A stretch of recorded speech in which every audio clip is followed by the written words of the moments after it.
घट का विसर्जन 2 तारीख को कीजिएगा। वो दिन दशहरा है, बढ़िया तिथि है। और घट स्थापन जो आपने किया है उसका जो जल है, आम का पत्ता उसमें डाल के छत से लेकर के नीचे तक सब में पूरे घर में उसका प्रोक्षण कीजिए। उसका जो जल है वो बहुत ज्यादा प्रभावशाली है। घर में बच्चे हैं, पति पत्नी सब ब्राह्मण देवता हैं, जो आपने जौ बोए हैं ना, तो जल के छींटे डाले जाते हैं, सिर के ऊपर जौ डाला जाता है। ये कलश का जल जिंदगी में कुष्ठ रोग नहीं होने देता, असाध्य बीमारियां नहीं होने देता। यह है, इसकी बहुत बड़ी महिमा है। मिट्टी का जो कलश है उसको जल में प्रवाहित किया जाता है। यदि कोई धातु का कलश है, बड़ा सोवा है, उसको घर में रखा जाता है। धातु के कलशों को बाहर विसर्जन करके ना आए, उसे घर में रखिए। और जो मिट्टी का कलश है उसको आप 10वीं के दिन, उस दिन आप चूक जाएं तो अगले दिन 11 से उस दिन आप कर लीजिएगा, उसको आप विसर्जित कर दीजिए। 2025 की नवरात्रा बहुत आनंद कर देगी। एक तो सबसे बड़ी बात यह है कि मैया हाथी पर बैठ करके आई है, तो हाथी तो गज केसरी योग बना देता है और हर प्रकार से वह बहुत शुभ है। यह वर्ष आपके बच्चों के लिए बहुत अच्छा होगा, कमाने धमाने के लिए ठीक होगा, क्योंकि नवरात्रा ही हमारे लिए बड़ा शुभ संकेत करती है कि ये शारदीय नवरात्रा बताती है कि 6 महीना चैत्र की नवरात्रि तक सर्दकालीन समय बहुत ठीक रहेगा, बढ़िया रहेगा। जिन्होंने व्रत उपवास किया है उनकी तो बात ही अलग है। एक बात कह करके मैं आगे चलूंगा। आपको मेरे सामने ये ग्रंथ रखा है, मैंने अष्टमी की बात आपको कर दी है। मेरे सामने ये ग्रंथ रखा हुआ है। मैं कहना चाहूंगा, इस मार्कंडेय पुराण में दुर्गा पाठ, चंडी पाठ की बहुत बड़ी महिमा है।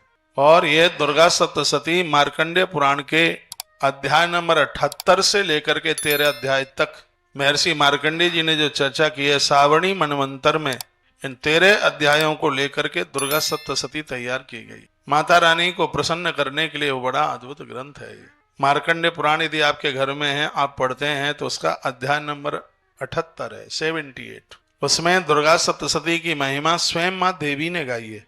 मैं बोल रहा हूँ एकादश श्लोक। श्रीदेवी उवाच एव स्तवेशमा नित्यं स्तोषते या समाहिता तस्याहं सकलां बाधां नाशेष्यामि संशयम्। माँ भगवती बोली, जो मनुष्य एकाग्र मन से नित्य प्रति दुर्गा सप्तशती से मेरी प्रार्थना करेगा, मैं उसकी संपूर्ण बाधाओं को दूर कर दूंगी। ये माँ मार्कंडेय पुराण में बोली। मैया जी ने कहा है कि जो मनुष्य, स्त्री पुरुष कोई भी है, एकाग्र मन से मेरी इस दुर्गा सप्तशती से मेरी प्रार्थना करेगा, हम उनकी संपूर्ण बाधाओं को दूर कर देंगे, उनके जीवन में कोई तकलीफ नहीं रहने दूंगी। ये माँ कहती है। सब कितने भाग्यशाली हैं। गौतीर्थ तुलसी तपोवन गौशाला के सानिध्य में जो अनुष्ठान चल रहा है, इसमें दुर्गा पाठ आपका भी बैठा है। जो आज जुड़े हैं, आश्रम के नंबरों पर संपर्क कर लें, ये सौभाग्य आपको भी प्राप्त हो जाए। और माता विंध्यवासिनी के चरणों में तो अनंत गुना इसका फल है। ये सबसे बड़ी महिमा, हजारों हजारों गुना है। ये तो बड़ा भाग्य है, ये तो बड़ा सौभाग्य है। देखो, यहाँ की महिमा ना होती तो मैं आप मुट्ठी भर श्रोताओं में कथा नहीं करता। मैं तो कहीं किसी बहुत बड़े शहर गांव में 20,000 लोगों में कथा कह रहा होता। लेकिन इस कथा में भीड़ का महत्व नहीं है, इस कथा में मैया के प्रभाव का महत्व है। हमें तो जो 30 साल में नहीं मिला, वो इस 9 दिन में मिलने वाला है। कथा तो हम 30 साल पहले से गा रहे, लेकिन वो सौभाग्य, वो मौका नहीं मिला जो अब के मिल गया है।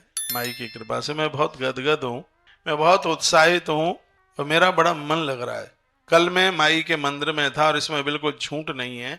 वहां मेरे मन में आ रहा था कि ये जगह तो ऐसी है, इस जगह पर तो मुझे शारदीय नवरात्रा से लेके अगले साल शारदीय नवरात्रा तक रहना चाहिए था। कल मैं मंदिर में सोच रहा, 1 वर्ष का अनुष्ठान होना चाहिए था, 1 साल का। लेकिन भगवान ने जिम्मेवारियां दे दी हैं, पूरा कर रहे हैं। यदि ऐसे ही बैठे होते, ये सब कुछ ना होता, तो 2025 की शारदीय नवरात्रा में आया यहाँ और 2026 की शारदीय नवरात्रा पूरी करके जाता।